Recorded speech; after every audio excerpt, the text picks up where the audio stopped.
സീമേ, എന്തോ?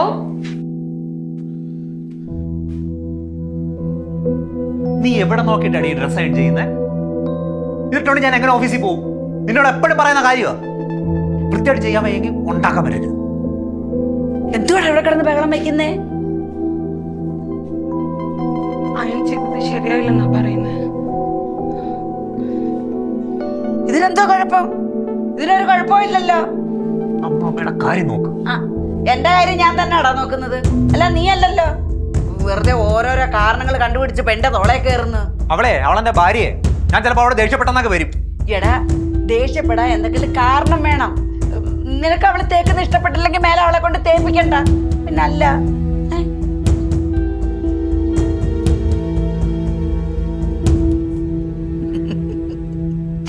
ഇവന്റെ അച്ഛനെ ഇവനെക്കാളും വില്ലനായിരുന്നു. അങ്ങനെ ഞാൻ വരച്ച വരയെ നിർത്തിയിട്ടുണ്ട്. പിന്നെ ഇവൻ എന്തെങ്കിലും പറയുമ്പോ ഇങ്ങനെ മിണ്ടാതെ നിൽക്കരുത്. തക്ക മറുപടി കൊടുക്കണം, അല്ലെങ്കിൽ ഇവൻ തോളേ കയറും. പറയേണ്ടത് അപ്പൊ തന്നെ പറയണം. ചേട്ടാ കഴിക്കുന്നില്ലേ? എനിക്ക് വേണ്ട. നീ ഇത് ഇപ്പൊ കഴിച്ചില്ലെങ്കിൽ രാത്രി നീ തന്നെ ഇത് കഴിക്കേണ്ടി വരും. എന്താ പറഞ്ഞാലും എനിക്ക് വേണ്ട. ഏട്ടാ ഒരു 10 മിനിറ്റ് ഒന്ന് വെയിറ്റ് ചെയ്യോ? എനിക്കും കൂടെ ചേട്ടൻ്റെ കൂടെ വരാൻ വേണ്ടിട്ടായിരുന്നു. എവിടെ പോവാൻ? അമ്പലത്തിൽ വരെ പോവാൻ. അതിനൊരു ഓട്ടോ പിടിച്ചങ്ങ് പോയാ പോരെ? നീ അമ്പലത്തിന്റെ അടുത്തൂടെ അല്ലേ പോകുന്നത്? അവളെയും കൂടെ അങ്ങോട്ട് കൊണ്ടുപോടാ. അവിടെ നോക്കിയിട്ട് നിനക്ക് പോവാമല്ലോ. എനിക്ക് ഒന്നാമത് സമയമില്ല, ഇപ്പോഴേ ലേറ്റാ. അവളെ കൂടെ കൊണ്ടുപോകും. അമ്മേ വെറുതെ കിടന്ന് ബഹളം വെക്കണ്ട. ചേട്ടൻ ചിലപ്പോ എന്നെ കൊണ്ടുവന്ന് ഇഷ്ടമായിരിക്കും.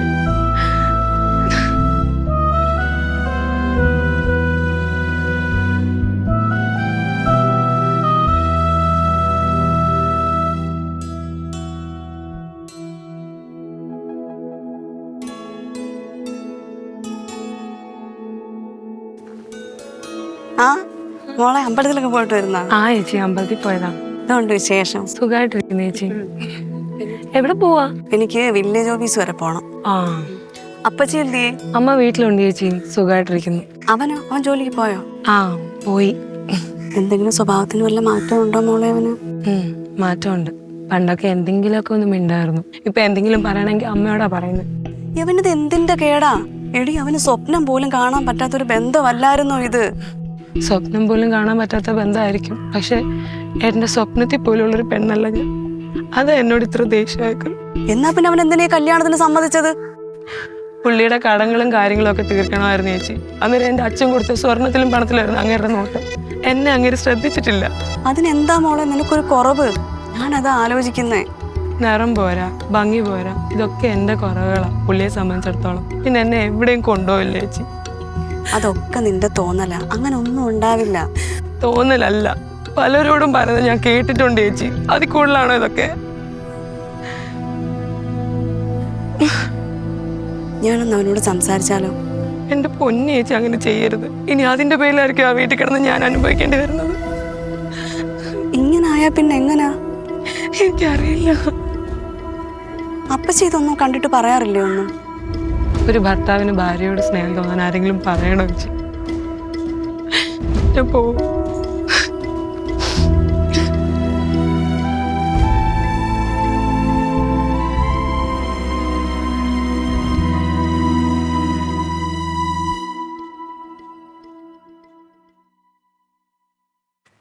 അമ്മ, അവളെവിടെ?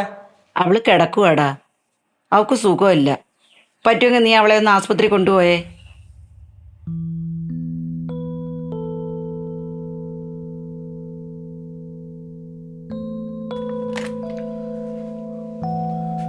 നീ എന്തോ അസുഖമായിട്ടിരിക്കുമെന്ന് പറഞ്ഞിട്ട്? ഇപ്പൊ കുഴപ്പമില്ല കേട്ടോ, കുറവുണ്ട്. അല്ലെ തന്നെ എന്തെങ്കിലും അസുഖം വന്നാൽ തന്നെ ഞാൻ വരെ നോക്കിയിരിക്കുന്നു വേണ്ട. ആരെങ്കിലും വിളിച്ച് ഹോസ്പിറ്റലിൽ വെക്കണം. അല്ലെ തന്നെ നിന്റെ പപ്പ വിളിച്ച് പറഞ്ഞാൽ കാറുമായിട്ട് വരത്തില്ലേ? അല്ലെങ്കിൽ തന്നെ എന്റെ എല്ലാ ആവശ്യങ്ങൾക്കും അവർ തന്നെയല്ലേ ഏട്ടാ വരാറുള്ളത്. അതിനെ എടുത്തു പറയേണ്ട കാര്യമില്ലല്ലോ. അതിന് നിന്റെ എന്താവശ്യങ്ങളാണ് നീ എന്റെ അടുത്ത് പറഞ്ഞിട്ടുള്ളത്? പറഞ്ഞിട്ടും കാര്യമില്ലല്ലോ ഏട്ടാ, പിന്നെ എന്തിനാ പറയുന്നത്? അയ്യോ എന്റെ പൊന്നുമോളെ, നിന്റെ അത്ര വലിയ ഫാമിലി സെറ്റപ്പ് ഒന്നും എനിക്കില്ല. നിന്റെ ഹൈലി എക്സ്പെൻസീവ് ആയ നിന്റെ ആവശ്യങ്ങൾ നിറവേറ്റാൻ എന്നെ കൊണ്ട് പറ്റില്ല. ഹൈലി എക്സ്പെൻസീവോ? ഞാൻ നിങ്ങളോട് എന്താ ഹൈലി എക്സ്പെൻസീവ് എന്റെ ആവശ്യങ്ങൾ പറഞ്ഞിട്ടുള്ളത്? കൈ മുറിഞ്ഞാൽ 5 രൂപയുടെ ഒരു ബാൻഡേജ് വാങ്ങിച്ചു തരാത്ത നിങ്ങളാണോ ഹൈലി എക്സ്പെൻസീവിന്റെ കണക്ക് എന്നോട് പറയുന്നത്? നീ കുറച്ച് കുരയ്ക്കാൻ നിൽക്കല്ലേ. എനിക്ക് ഇങ്ങനെ പറ്റൂ. പറ്റത്തില്ലേ നീ? പറ്റത്തില്ലെങ്കിൽ ബാക്കിയും കൂടി പറ. പറ്റത്തില്ലെങ്കിൽ ഞാൻ എന്താ ചെയ്യണ്ടേ? നീ ഒന്ന് അടങ്ങടി. ഇല്ല, പറ്റത്തില്ലെങ്കിൽ പോന്നല്ലേ, എനിക്കറിയാം. അങ്ങനെ ഞാൻ പറഞ്ഞിട്ടില്ല. അങ്ങനെയായിരുന്നു പറയാൻ പറ്റത്തില്ലല്ലോ ഏട്ടാ. കാരണം എന്റെ കയ്യിൽ നിന്ന് വാങ്ങിച്ച സ്വർണവും പണവും തിരിച്ചു തരാനില്ലാത്ത പക്ഷം എന്നെ ഇവിടുന്ന് ഇറക്കി വിടത്തില്ലെന്നൊരു ഉറപ്പ് എനിക്കുണ്ട്. ഇത്തിരി പൊന്നും പണവും കൊണ്ടുവന്ന് കരുതി നീ അതിന്റെ ഷോ കിടന്ന് കാണിക്കല്ലേ. എടി നിന്നെ പോലെ മരപ്പൊത്തിനെ കെട്ടാനേ എനിക്ക് കിട്ടിയ ബോണസ് ആയിട്ട് കരുതിയാൽ മതിയോ? ബോണസ് അല്ല, നിങ്ങളുടെ കടവും നിങ്ങളുടെ ആവശ്യങ്ങളും നിൽക്കാൻ നിങ്ങൾക്ക് ആ പൈസ അന്നൊരു ആവശ്യമായിരുന്നു. നിങ്ങളപ്പോ അതാ കണ്ടത്. നിങ്ങൾ എന്നെ കാണാൻ ശ്രമിച്ചിട്ടുണ്ടോ ഒരിക്കലെങ്കിലും? ഓ, കാണാൻ പറ്റിയ ഒരു ചളുക്ക്. എടി നിന്നെ പോലെ ഒരുത്തേക്ക് എന്നെ പോലെ ഒരുത്തനെ കിട്ടുമെന്ന് നിനക്ക് തോന്നുന്നു? ഇറങ്ങിപ്പോ എന്റെ റൂമിൽ. ഇനി അസുഖം എനിക്കൂടെ വരുത്തി വെക്കാതെ.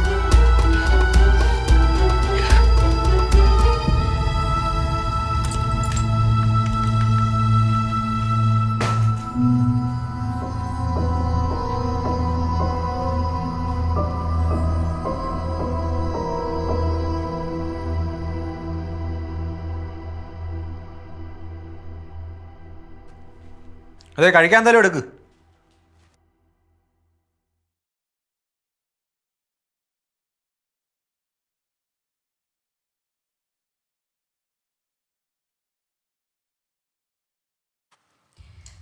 എനിക്കേ നിന്നോട് കുറച്ച് കാര്യങ്ങൾ ചോദിക്കാനുണ്ട്.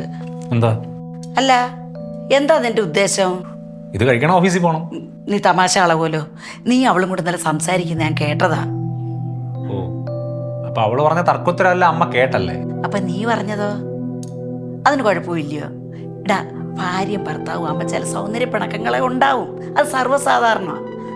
ഇതെന്തുവാ എപ്പോഴും ഇത് തന്നെ? നിനക്കാണെങ്കിൽ അവളെ കണ്ണെടുത്താ കണ്ടൂടാ. ദേ, കല്യാണം കഴിഞ്ഞിട്ട് 1 വർഷം ആവാറായി. ഇതുവരെ ഒരു കുഞ്ഞിക്കാലി കാണാൻ പറ്റിയിട്ടുണ്ടോ? നാട്ടുകാരൊക്കെ എന്നോട് ചോദിച്ചു തുടങ്ങി. കുഞ്ഞിക്കാലി കാണാത്തെന്ന് വെച്ചുള്ള മറുപടി അമ്മ തന്നെ പറഞ്ഞു കഴിഞ്ഞു. എന്തോന്ന്? എനിക്ക് അവളെ കണ്ണെടുത്താ കണ്ടൂടാ, അത് തന്നെ കാരണം. എന്റെ സങ്കല്പത്തിലെ എങ്ങനെ രൂപമില്ല. നീ പറഞ്ഞ ശരിയാണ്. നിന്റെ സ്ത്രീധനെ കണ്ടു തന്നെ നിന്നെ ഞാൻ കല്യാണം കഴിച്ചത്. പ്രവീണേ, നീ നോക്കി കണ്ട് വേണം സംസാരിക്കാൻ കേട്ടോ. കുറെ നാളോടുകൂടി ഞാൻ പറയണമെന്ന് വിചാരിച്ചതാ. നിന്റെ സ്വർണ്ണം പണം കിട്ടാൻ നീ ഇവിടുന്ന് പോകത്തില്ലല്ലോ. നീ പോവണ്ട, നീ ഇവിടെ തന്നെ നിന്നോ. ചെലവരുള്ളതേ ഞാൻ തരും. ആഹാരത്തിന് അല്ലാതെ നീ ഞാനും തമ്മിൽ യാതൊരുവിധ ബന്ധവുമില്ല.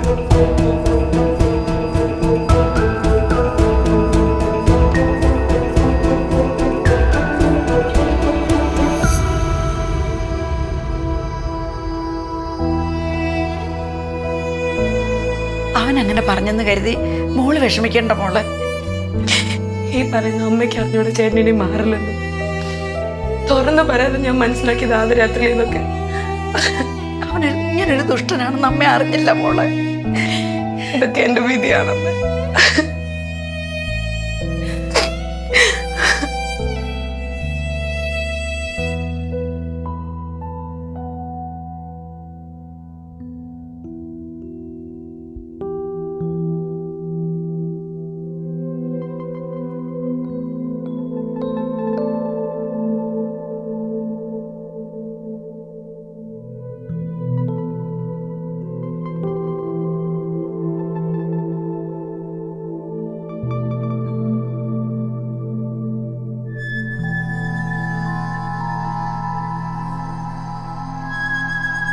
ഇവളിതെവിടെ പോയി?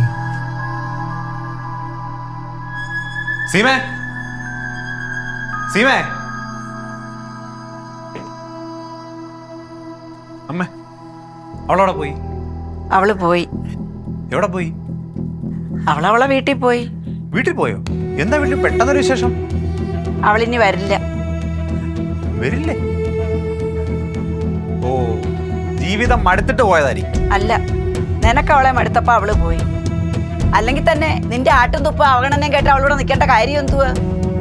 ജീവിതമാകുമ്പോഴേ അങ്ങനെ പലതും കാണേണ്ടി വരും. അതെ, നാട്ടു നടപ്പാ.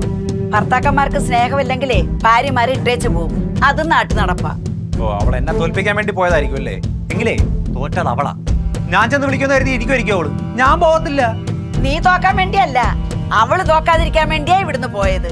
ഇനി നീ ചെന്ന് വിളിച്ചാലും അവള് വരുത്തില്ല. വരരുതെന്ന് ഞാൻ പറഞ്ഞിട്ടുണ്ട്. അമ്മ എന്തിനാ അങ്ങനെ പറഞ്ഞത്? എടാ ആ പ്രായത്തിലൊരു പെങ്കൊച്ച എനിക്ക് വേണ്ടടാ. ആ സങ്കടം എനിക്ക് പറഞ്ഞാൽ മനസ്സിലാവും. ഓ, അപ്പൊ എല്ലാരും കൂടെ ചേർന്ന് തന്നെ തോൽപ്പിക്കാനുള്ള പരിപാടിയാ. ഈ പ്രവീണിനെ തോൽപ്പിക്കാന്നേ ആരും വിചാരിക്കണ്ട. കാണിച്ചു തരാം ഞാൻ.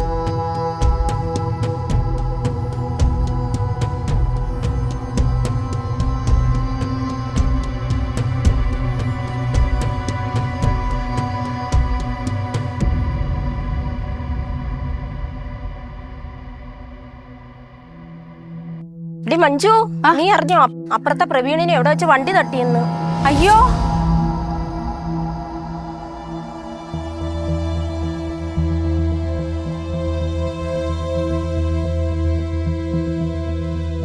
ഇതെങ്ങനെ പറ്റി?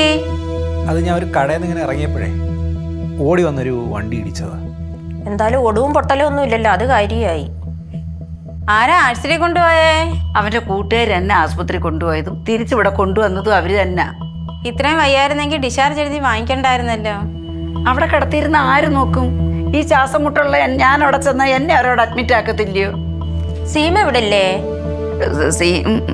നീ അറിഞ്ഞില്ലേ? സീമ രാവിലെ പിണങ്ങിപ്പോയി. ആ പാവം പിടിച്ച കൊച്ചു ഇവിടെ ഉണ്ടായിരുന്നേ വല്ല പാടും ഉണ്ടായിരുന്നോ? സീമ അറിയിച്ചോ? പിന്നെ അറിഞ്ഞു കാണൂ. അവളെ വീടിനടുത്ത് വെച്ചല്ലേ ഇത് സംഭവിച്ചത്. അറിഞ്ഞു കാണും. അറിഞ്ഞു കേട്ട് ഇവിടെ അങ്ങനെ വന്നാലേ അവളെ ഞാൻ പടി കയറ്റത്തില്ല. അതിന് നീ കയറ്റണ്ട. അവൾ ഇങ്ങോട്ട് വരാനും പോകുന്നില്ല. കയറ്റത്തില്ല പോലും. ഞങ്ങൾ ഇറങ്ങട്ടെ? ആ ശരി.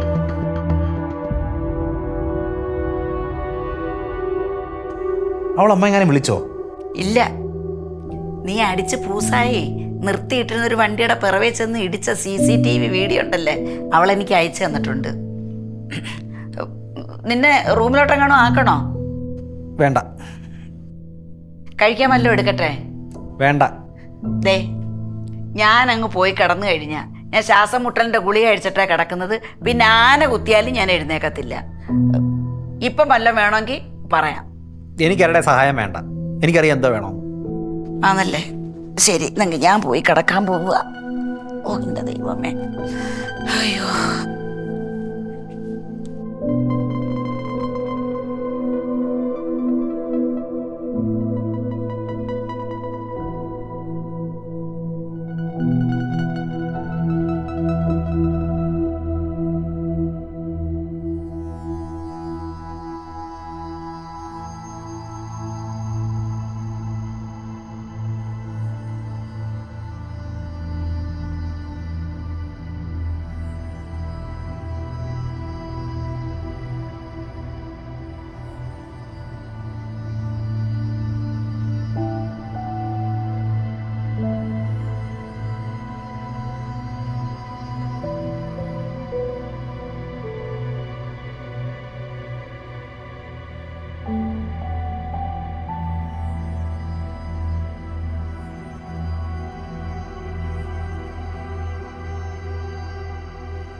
അമ്മ കഴിക്കാൻ എന്തെങ്കിലും എടുക്കേ.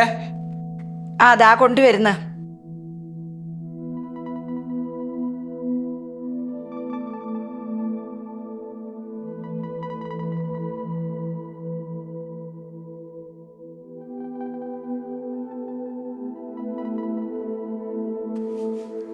അമ്മ ഇന്നലെ രാത്രി എത്ര തവണ ഞാൻ വിളിച്ചു, അമ്മ കേട്ടില്ലേ?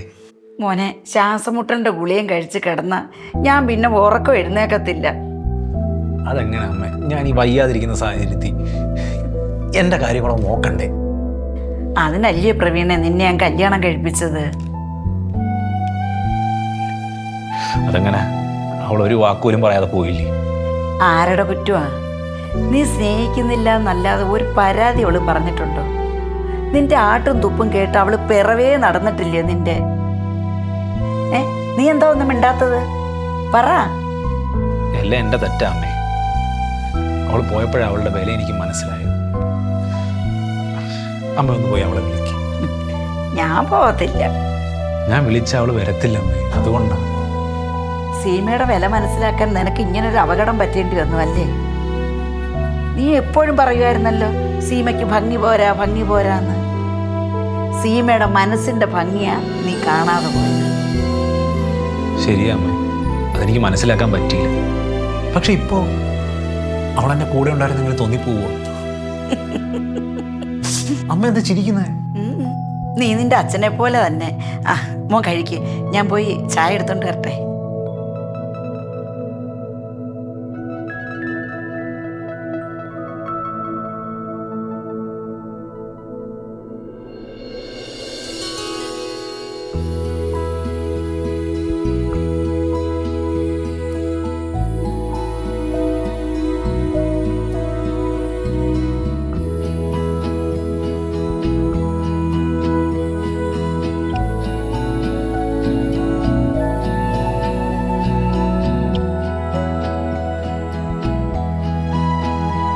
നീ ഒന്നും പറയണ്ട. സോറി. എനിക്ക് ഒരു കാര്യം മനസ്സിലായി, ഒരുപാട് സ്നേഹമുണ്ടെന്ന് എന്നോട്.